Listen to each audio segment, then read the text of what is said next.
vidéo. Donc hier j'ai vendu un immeuble. Comme vous le savez, c'est le deuxième que je vends depuis le début de l'année. Donc c'est de l'arbitrage. C'est un immeuble de 7 logements, 350 mètres carrés, je crois, quelque chose comme ça. Avec au rez-de-chaussée un studio, avec une entrée rue, donc idéal pour faire du Airbnb, un F3. À l'étage, un immense F5, un appartement mais immense, vraiment immense. Moi l'idéal c'était de le découper, de faire une découpe là-dedans et de faire deux appartements. Au deuxième étage on avait un petit studio et avec un grand F3. L'idéal c'était de couper ce grand F3 et de faire deux F2 en agrandissant le studio, très facile à faire, il suffisait juste d'ouvrir une cloison. Et enfin au dernier étage nous avions un studio. Un F2, pas un studio, c'est un F2. Donc voilà, cet immeuble je l'ai vendu 180 000 euros, avec beaucoup de travaux dedans, beaucoup de travaux. Moi j'ai eu plusieurs projets. J'avais le mien perso, qui m'aurait coûté 70 000 euros à peu près de rénovation. Le plus important, rénover la cage d'escalier pour faire un beau commun. Ensuite, la toiture, moi j'ai refait des travaux de toiture, ça m'a coûté 7 000 euros, la seule dépense que j'ai faite dans cet immeuble. Voilà, dedans j'avais des locataires, donc j'ai touché des loyers quand même pendant quelques années, mais je voulais pas le garder parce qu'il se trouvait à 5 heures de route de là où je suis maintenant. Alors c'est pas un problème pour gérer les immeubles avec de la route, c'est vraiment pas le problème, mais c'est juste que comme je suis quelqu'un de très chiant sur les travaux, j'aime être derrière les artisans, voilà. J'aime être voir ce qu'ils font, j'aime être derrière leur travail, parce que je veux contrôler et je veux leur faire ce que j'ai envie et non pas ce qu'ils ont envie. Ça change tout. Donc voilà. Moi, une fois rénové la cage d'escalier, j'aurais refait les appartements un par un, en laissant à chaque fois qu'un locataire s'en allait, je refaisais un logement. Bon, ça c'est ma gestion personnelle des immeubles, c'est ma manière de faire quand je fais de la réno, du moins dans ces cas-là. Les projets que j'ai eus, j'ai des gens qui voulaient acheter l'immeuble, qui eux faisaient une réno totale. Alors c'est une très bonne opération quand tu achètes un vieil immeuble, vieux, il n'est pas si vieux que ça, mais quand tu rachètes un immeuble, parce que ça te permet de faire du déficit foncier. Mais après, tu as travaux et travaux. Moi j'ai vu des gens arriver avec des devis à 100 000 euros. 100 000 euros pour l'immeuble, c'est raisonnable. 100 000 euros pour 7 logements, c'est raisonnable. Quand tu sais que tu payes l'immeuble 180, attention, tu as 180 net vendeurs, 20 000 de frais d'agence. L'agence était très chère, mais c'était un immeuble, 7 logements, et j'ai accepté ça comme, parce que ils faisaient un bon travail. Et puis ils ont aussi les droits de mutation qui sont de 20 000 euros. Donc ils se retrouvent avec un immeuble à 220 000 euros. Ça commence à piquer, 220. Moi, pour être clair avec toi, cet immeuble, je l'ai estimé quand je l'ai acheté. Alors après, je te donnerai le prix d'achat. Quand je l'ai estimé, moi, j'ai estimé que cet immeuble, une fois à peu près propre, on va dire, pas au top, mais à peu près propre, bien, on va dire, voilà, il valait 320 000 euros. C'est le prix que j'avais estimé. Donc, une personne qui le paye 220 000, qui fait 100 000 de travaux, se retrouve avec un immeuble au bon prix, avec un bon prix. Voilà, donc j'avais des projets comme ça. Ces gens-là ont pris peur. Ils ont pris peur parce que y a eu le Covid. Du coup, ils n'ont pas acheté. J'ai eu un autre projet qui se situait aussi dans les entours de entre 90 et 110 000 euros de travaux. C'est à peu près tout le monde qui avait ces prix-là. Et moi, j'ai choisi un groupe d'investisseurs, deux investisseurs d'un certain âge, une soixantaine d'années on va dire, deux investisseurs qui ont déjà des SCI et qui ont, eux, beaucoup de moyens financiers, des bons salaires, et ils ont acheté l'immeuble, donc, comme je te l'ai dit, 180 000 net vendeurs, ça va leur coûter 220 000 avec les frais de notaire, et ils vont faire 160 000 euros de travaux. Pour tout te dire, on est dans un village de 500 habitants. Ouais, 500 habitants dans ce village. Il y a une demande locative qui n'est pas énorme, elle est là. Il y a toujours, tu sais, il faut te dire une chose, c'est que quasiment partout en France, ça se loue. On est dans une grande ville, alors maintenant je peux tout te dire, ça se situe à Moussy, MOU2SY, dans la Marne, dans le 51. C'est situé à côté d'Épernay. Une petite ville de champenoise, donc avec du champagne, des vignes de champagne autour, des vignes de champagne partout. Il y a du champagne partout, avec des viticulteurs partout. Il faut savoir que les viticulteurs en Champagne sont très riches, étaient très riches, ils ont pris une grosse claque avec le Covid, mais ils sont très riches parce que le moindre hectare de champagne vaut une fortune. Un hectare de champagne vaut 10 fois plus qu'un hectare de vigne normale, de vigne à vin. Donc voilà. Beaucoup de gens riches et bizarrement beaucoup de gens pauvres. Pourquoi ? C'est simple. Les gens riches, ce sont les gens qui ont des vignobles, qui ont des belles situations, parce que quand tu as ton propre vignoble, tu commences à gagner un peu d'argent. Après, tout dépend si tu fais toi-même ton champagne ou si tu le vends à la coopérative, mais malgré tout, tu as de l'argent. Et des gens pauvres, pourquoi ? Parce que pour travailler dans les vignes, il faut des petites mains. Il faut des gens qui coupent, qui coupent les sarments de vigne, qui s'entretiennent la terre, etc. Et ces gens-là sont très mal payés. Et vraiment beaucoup de misère de misère. On va pas exagérer non plus, mais des gens pauvres. Voilà, beaucoup de gens pauvres dans cette région. Pour te donner un exemple, le village d'à côté, il s'appelle Pierry. Le village d'à côté, Moussy, là où j'avais mon immeuble, une maison tourne aux alentours de 1800 €, 1500-1800 € du mètre carré. L'immeuble aussi, rénové bien sûr. Quand tu tournes à Pierry, tu tapes tout de suite à 1800-2000 €. C'est-à-dire que tu traverses tu traverses même pas une rue, c'est la même rue. Tu fais 100 mètres et tu te retrouves dans le village d'à côté qui touche, il se touche. Et là, les prix augmentent. Parce qu'on se rapproche d'Épernay. Enfin bon. Donc voilà pour la situation géographique. Ça va être dur à louer pour les gens. Ils vont trouver des locataires, c'est sûr même. Moi, j'avais toujours laissé une pancarte sur mon immeuble. Tous les mois, j'avais une demande de location. Tous les mois, on m'appelait pour me dire « je cherche un appartement, je cherche un appartement, je cherche un appartement ». Donc ça va se louer, mais on n'est pas dans une ville tendue. C'est-à-dire que quand un locataire va partir, tu risques d'avoir un trou de 1 mois ou 2 avant de relouer. Mais ça se loue. Alors, moi, leur projet, pour moi, le rendement, il va être merdique. Ils vont avoir un rendement de 7-8% grand maximum. Ils vont avoir du patrimoine, ça ok, mais je pense que leur intérêt là-dedans, c'est ils vont faire de la défiscalisation, je suppose qu'ils vont faire du déficit foncier. Et tout l'argent qu'ils vont mettre dans les travaux sur cet immeuble-là va leur servir à ne pas payer d'impôts sur leurs autres immeubles. C'est de l'optimisation fiscale, et c'est très bien quand tu as déjà des biens. Si toi tu démarres, je te déconseille ce genre d'opération. Moi, si tu démarres réellement, moi j'aurais bien vendu cet immeuble à un de mes clients. J'en ai un qui m'a contacté, il me dit « oh, je le veux et tout ». J'ai dit « non, c'est pas pour toi ». En fait, j'ai refusé de vendre cet immeuble à deux des personnes que je coach, parce qu'elles sont, comment dire, elles gèrent pas assez bien les travaux. Elles démarrent, c'est quelqu'un qui démarre. Et quelqu'un qui démarre se retrouve avec un immeuble comme ça, avec des travaux à gérer, des communs, 7 appartements à refaire. Tu as intérêt à bien gérer les artisans, tu as intérêt à avoir une poigne de fer. Si l'artisan te dit je démonte la chape de béton et que toi tu veux pas, tu dis non. Et tu as intérêt à être ferme. Si jamais l'artisan te dit moi là je vais vous mettre du placo de tel truc et pas du placo autrement, toi tu ne veux pas, tu dis non. Donc voilà, et mes clients là, les 2 clients qui étaient en coaching n'étaient pas prêts à faire ce genre de choses, ils n'avaient pas encore le niveau, on va dire. Voilà, ils n'avaient pas encore le niveau. J'ai préféré donc ne pas leur vendre, parce que mon travail, c'est pas seulement de coacher les gens et puis de leur vendre des merdes. Là, moi, si je vends un bien à un de mes clients en coaching, mon but, c'est qu'ils réussissent. Mon but, c'est qu'ils s'en sortent et mon but, c'est qu'ils gagnent beaucoup d'argent. Et dans cette histoire, ils auraient gagné de l'argent, mais pas beaucoup. Pas beaucoup parce que vraiment une grosse gestion assez compliquée. Enfin, une grosse gestion. Un gros boulot de travaux. Voilà. Moi, si j'avais donc conseillé ce bien à un de mes élèves, j'aurais dit voilà, tu achètes l'immeuble, ok, je te le vends 180 000, tu rajoutes tous les frais, ça va te coûter 220 000. Alors, moi, ce que je te conseille, tu rénoves la cage d'escalier. Tu fais une belle cage d'escalier.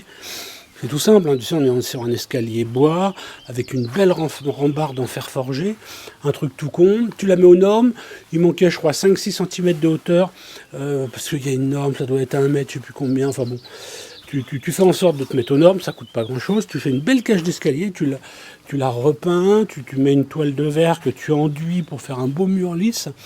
Tu refais la cage d'escalier en propre. Tu refais le hall d'entrée propre, nickel chrome. Tu refais le petit local électricité. C'était un petit local hein, qu'il fallait refermer. Et puis tu coupes pour faire le local poubelle à côté. Parce que les poubelles ne peuvent pas être sur la rue. La ville est très très très dure là-dessus. Il faut donc rentrer les poubelles. Et les poubelles, là, elles étaient dans le même local que l'électricité. Et ça puait. Ça puait parce que les locataires ne sortent pas les poubelles eux-mêmes. Donc voilà, donc tu refaisais tout ça. Une fois que tu avais refait ça, moi j'estime les travaux à entre 5 et 10 000 euros selon ce que tu fais dedans. Voilà. Une fois que tu as refait ça, tu prends le premier appartement vide.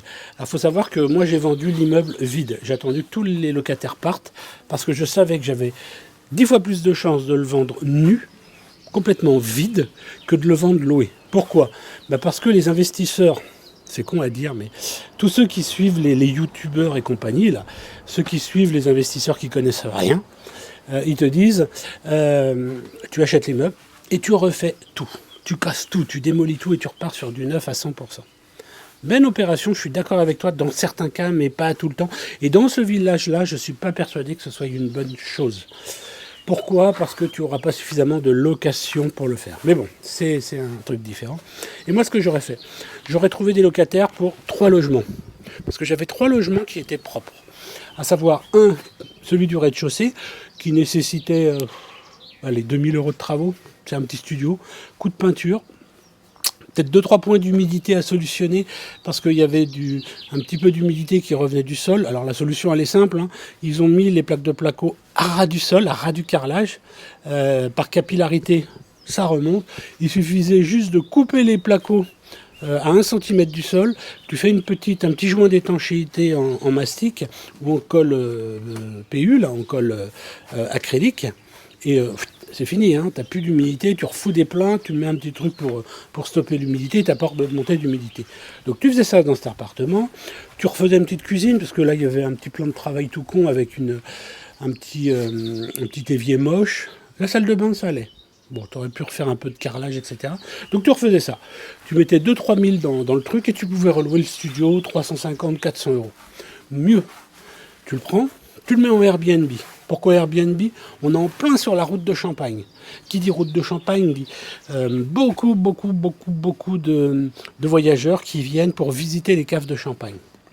En face, il faut savoir que tu as une auberge où le mec reçoit que des groupes. Il reçoit des autocars entiers de groupes pour dormir, manger, parce que tous les Chinois, tous les Japonais, les Russes, quelques Français aussi, mais ils viennent en bus et ils font le tour du vignoble. Et là, on est sur la route de Champagne. Donc c'est la route empruntée pour visiter les caves de Champagne. Et en plus, on est sur ce qu'on appelle la côte des Blancs de Blanc, une des côtes de Champagne les plus réputées. Tu as toutes les grandes marques de Champagne qui se trouvent là-bas.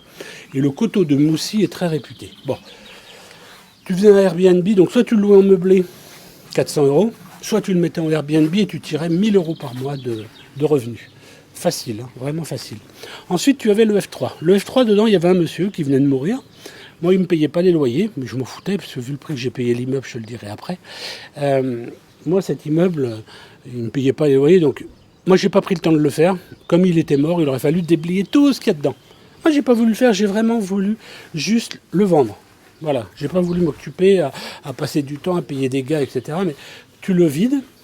Tu remettais un coup de peinture en sachant qu'il y avait un petit point d'humidité dans les toilettes et un petit point d'humidité dans la salle de bain, je crois. En fait, le monsieur n'aérait jamais. Donc, solution toute con, tu mettais une VMC, une extraction à l'extérieur, et c'est bon. Parce qu'à l'époque, on ne mettait pas de VMC. Le studio, pareil, hein, bien sûr, tu mettais une petite VMC. Cet appartement-là, allez, à 4 000 euros maximum, 4 000 euros de travaux, parce que tout le reste était bon, hein, les normes électriques, tout était bon. Tu faisais 4 000 euros, hop, c'était fini. Tu louais ce logement-là, 500 euros, 600 euros. T'imagines, tu louais déjà les 2 logements 1 000 euros. pas mal. Si tu faisais du Airbnb, tu te récupères 1005. Et là, tu rénovais le dernier étage. Alors je sais, elle me dit, ouais mais Fred, c'est n'importe quoi ce que tu dis là. Tu rénoves le rez-de-chaussée et le dernier étage. Pourquoi? Moi, on m'a toujours dit, dans les travaux, tu commences par le haut, tu descends. Comme ça, tu descends pas les saloperies. Oui, oui, oui, je sais, je connais, je sais. Mais moi, je te donne la stratégie que j'aurais expliquée à mes élèves. Pourquoi? Mais parce que le dernier étage, c'est pareil. Il y avait juste un petit affaissement de plancher, de l'aggloméré, dans la salle de bain. Ce qui s'est passé pendant des années. Une petite goutte. Juste une petite goutte de rien du tout. Touc, touc. Mais même pas. C'était touc. Puis 5 minutes après, touc. Enfin bon. Une petite goutte d'eau qui tombait sur le sol en carrelage. Le carrelage, avec le temps, il y avait une légère petite fissure au niveau du joint. Et l'eau rentrait dans le sol. Il faut savoir qu'on était sur un plancher bois qui dessus avec un aggloméré et donc le plancher il s'est affaissé. Et c'est le carrelage qui retenait le plancher. Et à un moment, franchement, le locataire il aurait pu passer à travers. Donc on avait solidifié par en dessous, mais c'était le temps qu'il était là. Le mec est parti. Donc tu enlevais, dans la salle de bain, tu enlevais la baignoire, tu enlevais le chiotte, et tu refaisais le sol total. C'est-à-dire que tu remettais une planche d'OSB, une planche OSB, un OSB spécial sol, tu mettais un sol en OSB, tu remettais un petit carrelage si tu voulais, ou mieux, parce que moi je me fais pas chier, un beau revêtement PVC, et là tu repartais, tu remettais une salle de bain dedans, donc soit cabine de douche, soit baignoire, comme c'est un peu sous les combles, la baignoire passait quand même. Tu pouvais même agrandir parce que tu avais un petit, ce qu'ils appelaient une pièce noire. Une pièce noire, en fait, c'était un petit bout de la pièce. On ne sait pas pourquoi. Ils ne l'ont pas isolée. Ils ne l'ont pas mise dans l'appartement. On perdait à peu près 2 mètres carrés, à peu près. 2 mètres carrés carrés. Donc, faire 3 ou 4 mètres carrés au sol. On perdait cette pièce-là qui servait de grenier dans un appartement au dernier étage que je trouvais con. Moi, j'aurais agrandi ça pour faire une salle de bain plus grande. Et puis, rogner après, enfin bon. Il faudrait voir les plans pour pouvoir en parler. Tu faisais ça. Dans cet appartement-là, tu mettais un coup de peinture, un coup de blanc, parce que tout le reste était propre. Franchement, tout le reste était propre. Il fallait changer 2 Velux, parce que c'était un peu vieux et puis il bloquait. Donc 2 petits Velux à changer. Allez, 4 000 € de travaux. Allez, 5 000 comme tu refais la salle de bain. Et là, tu te retrouves avec un nouveau loyer de 450 €. Et là, à partir de là, il te reste 4 appartements. Alors là, je te dis, il y en a 2 qui nécessitaient pas mal de travaux. Et bien, ce que tu fais en sorte que tout ce que tu viens de rénover paye ton crédit. Et ce qui reste en plus, donc les travaux qui restent, tu attends si tu n'as pas les moyens tout de suite ou si tu n'as pas le temps. Et là, une fois que tu as mis tes locataires dedans, tu refais les 4 appartements qui restent. Là, comme tu as tu dois redispatcher l'espace. Moi, je conseillais, c'est de la cloison, en fait, c'était de la cloison séparative d'appartements en carreaux de plâtre. Donc, on avait un carreau de plâtre pour séparer les 2 appartements.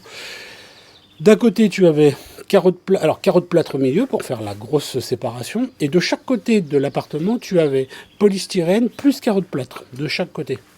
Le problème, tout le monde sait que le polystyrène, question chaleur, c'est bon. Question bruit, c'est pas bon du tout.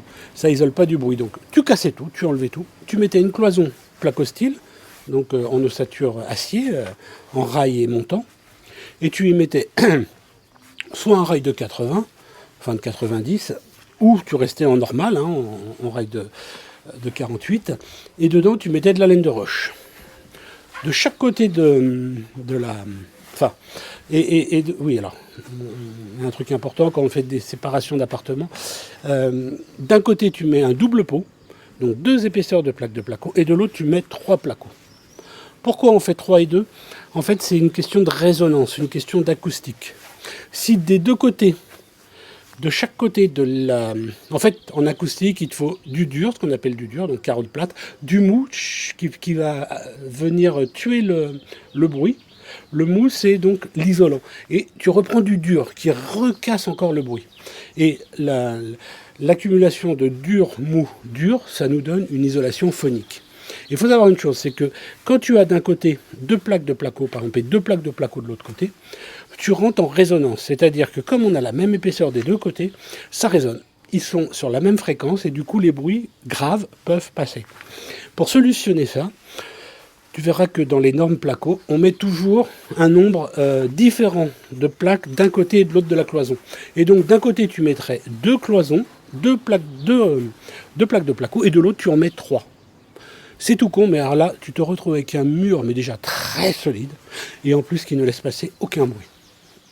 Tu faisais donc ça, deux avantages à ça. Un, tu te retrouvais avec une vraie séparation d'appartements au niveau du bruit. Là, il n'y a plus aucun bruit qui passe. Alors qu'une cloison telle qu'elle était là, c'est-à-dire en carreau de plâtre, c'est du plâtre dur, plein. Le carreau de plâtre plein, ça laisse passer les bruits. Polystyrène et replaque de placo. Et ce mélange-là, ça te donne un mélange phonique qui est très mauvais. En plus, c'est très lourd, parce qu'un carreau de plâtre, un mur, une séparation d'appartement en carreau de plâtre, c'est lourd, il y a du poids. Puisque il y a des alvéoles au milieu qui allègent un petit peu, mais ça allège de pas grand-chose. Donc, tu cassais tout. Tu avais un petit peu d'argent à casser, mais bon, c'est pas bien méchant.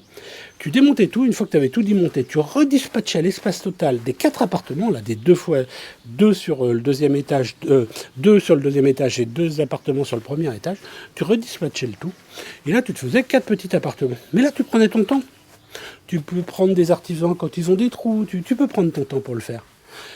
Puisque tu as déjà tes locataires qui payent ton crédit. Donc, certes, tu ne fais pas de bénéfices. Tu as peut-être un petit cash flow négatif, c'est-à-dire que tu mettras peut-être 300 ou 400 ou 500 euros par mois pendant quelques mois, le temps que, parce que tes crédits seront peut-être un peu supérieurs à tes rentrées de loyer, et encore, je ne suis pas sûr. Et quand tu refais tes 4 appartements, eh bien, dans ces 4 appartements-là, tu as ton bénéfice. C'est là que tu vas faire ton bénéfice. Donc voilà, moi, comment j'aurais conseillé à mes élèves de rénover cet appartement. Alors tu vas te dire, mais pourquoi tu ne l'as pas fait, Fred? C'est simple. Moi, j'ai acheté ce petit immeuble-là. En fait, j'ai acheté mon premier immeuble. J'ai acheté cet immeuble-là en deuxième. Et il y avait du monde dedans, hein, donc impossibilité de faire les travaux. Il fallait que les gens partent. Et les gens ne partaient pas. Les gens ne partaient pas. Donc tu ne peux pas faire les travaux. Et donc la méthode de prendre l'immeuble, de refaire tout à neuf, tout à zéro, c'est pas possible quand il y a quelqu'un dedans. Donc moi, c'est pour ça que j'ai prévu ça. Oui, Fred, pourquoi tu ne l'as pas fait? Ben, c'est simple. J'ai racheté un autre immeuble en Normandie. J'ai acheté un immeuble de 10 appartements. Non, pardon. Je dis une bêtise. J'ai racheté un immeuble de 6 appartements que j'étais en train de refaire. C'est celui que j'ai vendu il y a un mois, même pas maintenant. Il y a 15 jours. Je venais d'acheter celui-ci, avec des travaux, et à côté de là où j'avais déjà un immeuble de 7 appartements. Et donc j'étais toujours dans l'idée de faire les travaux dans la Marne. Hein. Et là, je tombe sur une affaire. Un immeuble de 10 appartements, 15 box, qui me tend les bras, que j'ai pu négocier, mais pour pas cher du tout. Je l'ai acheté. Et là, je me suis dit, c'est pas possible. Je vais jamais pouvoir gérer la rénovation totale d'un immeuble en Normandie, plus mes immeubles, donc mes 17 logements déjà loués, plus cet immeuble en travaux à Moussy. C'est pas possible. Donc je me suis dit, je le laisse. Donc à partir de là, j'ai dit, je fais en sorte de virer tous les locataires. Donc ils sont partis un par un. Le dernier, j'ai réussi à le faire partir. Limite, on va dire. Je t'expliquerai pas comment j'ai fait parce que c'est limite, mais c'est quand même légal. Donc le locataire est parti.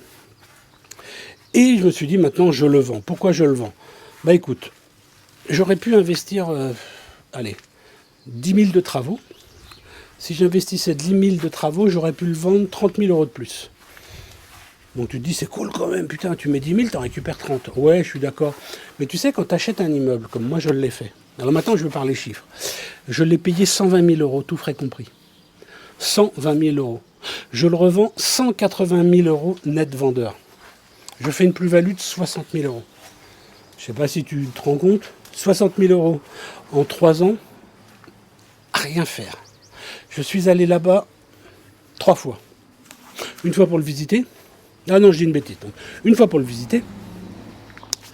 Une fois parce qu'il y avait un problème avec un locataire. Donc ça fait 2.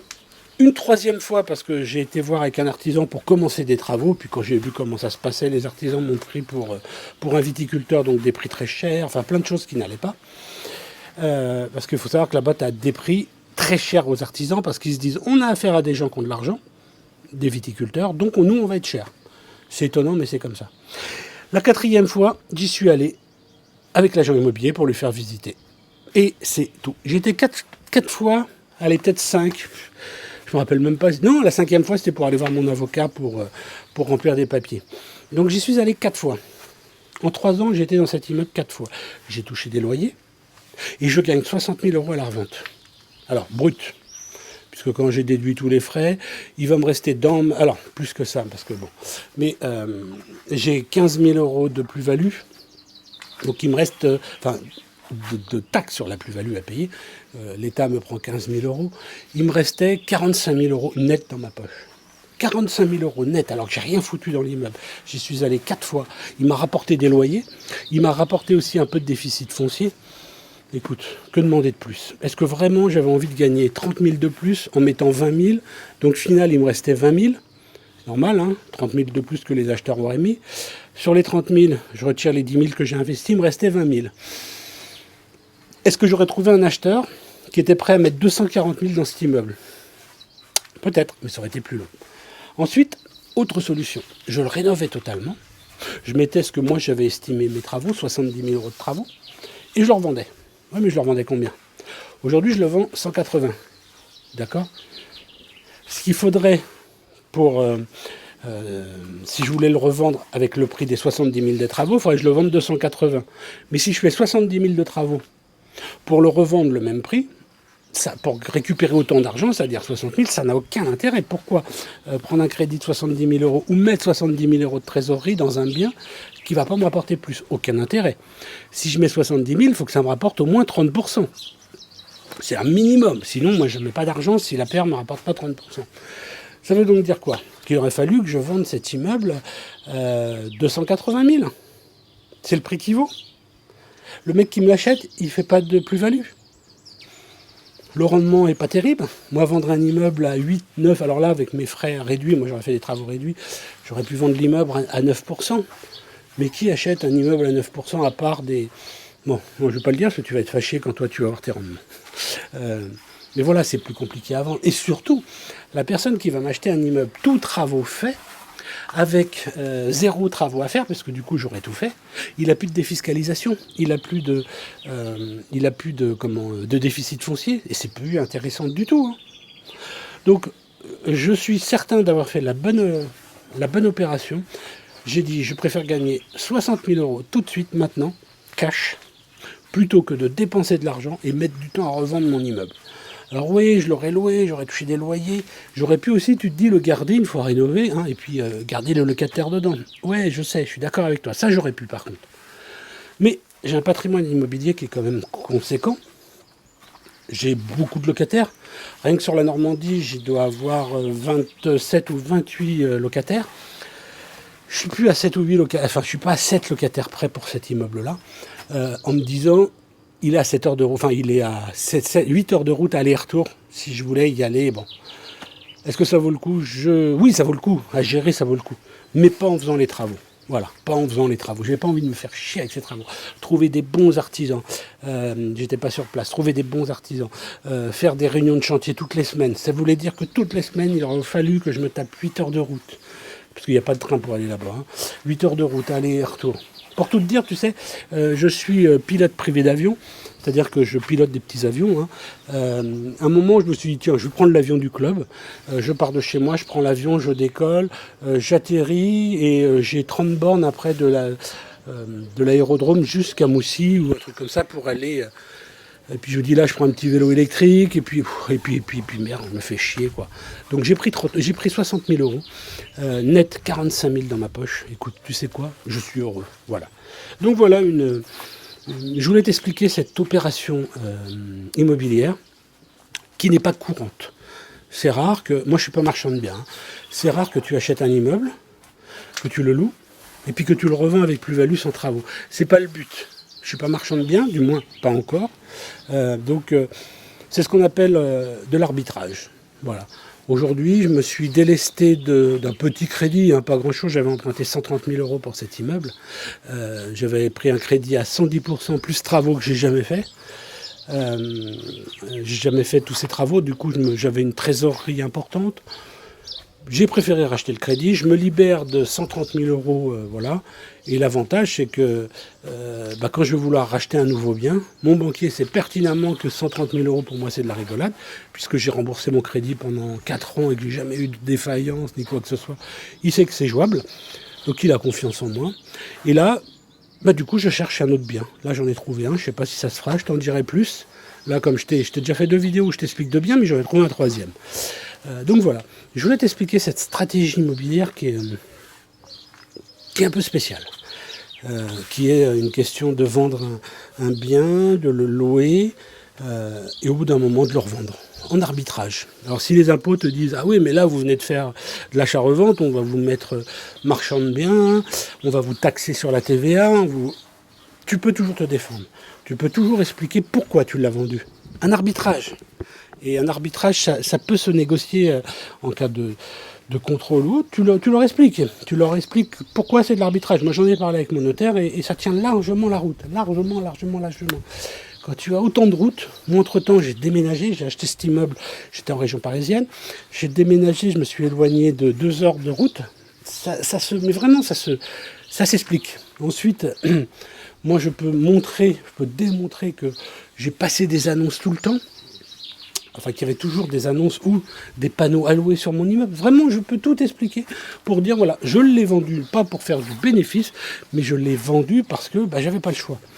Alors, l'autre solution, et là, j'aurais pu gagner beaucoup d'argent. On en a encore parlé hier avec l'agent immobilier. J'aurais pu gagner beaucoup d'argent. C'était vendre à la découpe. Ah là, j'aurais gagné beaucoup d'argent.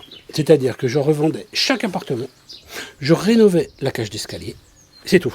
Enfin, cage d'escalier, local électrique, local poubelle. Et c'est tout. Je faisais ça quelque chose de bien, donc là j'aurais mis 10 000 euros. En locatif, j'aurais mis entre 5 et 8 000. Là, en achat à la découpe, j'aurais mis du beau, mais vraiment du beau. Là, il y avait un interphone, mais j'aurais mis une belle porte d'entrée, j'aurais misé avec du carrelage, voire même du marbre au sol pour l'entrée. Vraiment, j'aurais fait quelque chose de beau. Et après, je vendais chaque appartement à la découpe. Ou autre solution, et c'est là aussi où l'agent immobilier m'a dit, par plateau.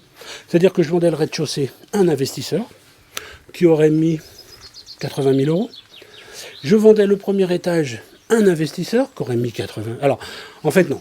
Le premier étage, il aurait mis 80 000 euros et le rez-de-chaussée, il aurait mis 90, 100 000 parce qu'il y avait un petit jardin. Et il y avait une jouissance privative du jardin sur le rez-de-chaussée, donc ça valait un petit peu plus. Mais bon. Pour faire simple, on va dire 80 000 euros. Je vendais le 3e étage à un investisseur, 80 000 euros, sans travaux, nu. On arrivait à 240 000 euros. Et je vendais le dernier étage qui était sous les combles à un investisseur pour 50 000 euros. Voilà ce que j'aurais pu faire. Par contre, gros problème, si je fais cette opération-là, je prends un géomètre qui va me prendre entre 5 et 10 000 euros pour faire le règlement de copro, la division, plus le notaire, l'avocat, pardon, crois que le notaire doit le faire. Ça m'aurait coûté entre 8 et 10 000 euros. Et je pouvais gagner beaucoup d'argent. Le problème, là j'étais requalifié marchand de biens. Parce que j'achetais un bien en immeuble que je découpe et que je vends à la découpe. Et là j'aurais pu 9 chances sur 10 de me faire requalifier marchand de biens. Et là ça veut dire quoi? Et bien là ça veut dire que ma SCI, qui est à l'impôt sur le revenu, n'a pas le droit de faire du commercial. Elle n'a pas le droit de faire des opérations d'achat-revente. Pour ça, il n'y a que les sociétés. Il aurait fallu que je transforme ma SCI en SAS. Et c'est compliqué parce que moi, je veux garder ma SCI. Dans mes SCI, tu sais, j'ai plusieurs biens. Ensuite, il aurait fallu payer la TVA sur la marge. Je ne créais pas de surface, donc je pouvais faire de la TVA sur la marge. On m'aurait pris 20% de tout ce que j'ai gagné en plus. Après, j'aurais pas payé la taxe sur la plus-value, mais j'aurais payé les impôts sur les bénéfices. À la finale, ça m'aurait coûté quasiment pareil. J'aurais gagné effectivement beaucoup plus d'argent, mais j'aurais mis plus de temps à le louer. Et avec à la clé un risque, un gros risque d'être requalifié marchand de biens.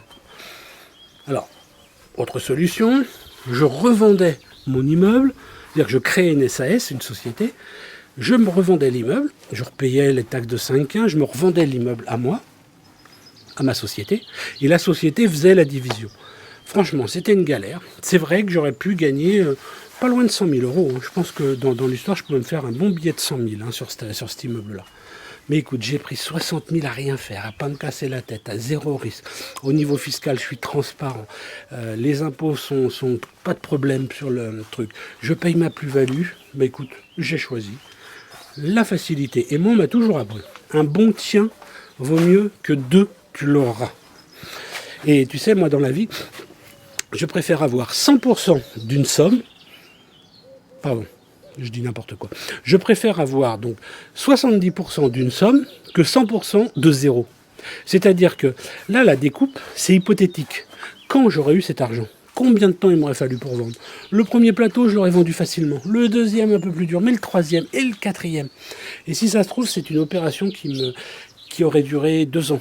Temps de trouver un acheteur, peut-être même 2 ans. Parce que cet immeuble a quand même été vendu, a été mis en vente, ça fait 1 an qu'il était en vente. Alors j'arrivais pas à le vendre parce qu'il restait toujours 2 locataires dedans. Un qui est décédé, donc tant mieux, pardon. Oui, je sais, c'est pas cool ce que je viens de dire. Excuse-moi. Il est mort, paix à son âme. Et le deuxième est parti. Ouais, je l'ai fait partir. Enfin, on s'est arrangé. Voilà, c'est plutôt ça, on s'est arrangé. Donc, si tu veux, ça a mis 1 an. J'aurais mis encore 1 an et demi de plus. C'est lourd, c'est chiant, c'est galère. 1 an et demi à devoir faire des visites, à avoir des rendez-vous chez les notaires, à trouver 4 acheteurs, etc., etc. Donc voilà pourquoi j'ai vendu cet immeuble à ce prix-là. Et tu sais quoi, aujourd'hui, sur mon compte SCI, je vais avoir 40 000 euros. Je vais me récupérer 40 000 euros. Ces 40 000 euros, ils vont me servir pour mon prochain achat. Je vais acheter un bien que je vais acheter. Cette fois-ci, je vais créer ma société marchand de biens. Je vais l'acheter en société de marchand de biens. Achat-revente. Une plus-value. 40 000 euros, 50 000 euros de plus-value, j'espère. Et je vais me retrouver avec 100 000 euros. Et là, les 100 000 euros, je les remets dans la SCI. Et avec ces 100 000 euros, je rachète le même genre d'immeuble que j'avais. Que je te rappelle quand même que cet immeuble, je l'ai payé 110 000 euros. C'est-à-dire zéro. C'est cadeau. Moi, l'agent immobilier, quand il a vu le prix que j'ai payé le bien, il me fait « Wow, mais vous êtes fort, vous êtes bon, quoi. Comment vous avez fait ?» Secret du métier, hein, si tu veux, c'est l'expérience, c'est savoir négocier, savoir trouver les bons biens, etc., etc. Donc voilà, je voulais t'expliquer cette opération financière qui est pas courante. Du moins, pas courante. Si, c'est très courant pour un marchand de biens. Hein, ils font ça tous les jours. Mais c'est pas courant pour un investisseur qui, normalement, comme moi, veut faire du patrimoine et veut surtout faire du cash flow. Moi, ce qui m'intéresse, c'est que tous les mois, je touche de l'argent. Que mes loyers me permettent de vivre. Et c'est ce qui se passe aujourd'hui. Hein. Moi, je ne travaille que de mon immobilier. Enfin, je ne vis que de mon immobilier. J'ai pas de revenus. Alors, j'ai mes coachings, hein, bien sûr. Ça, c'est autre chose. Mais mon vrai revenu, le gros de mon revenu, c'est l'immobilier, tout simplement. Donc voilà, je voulais te faire cette petite vidéo pour t'expliquer cette vente. Et puis je te dis à bientôt parce que je vais bientôt t'expliquer d'autres choses et surtout te donner d'autres conseils et d'autres astuces. Je te souhaite une bonne journée, je te dis à bientôt, bye bye.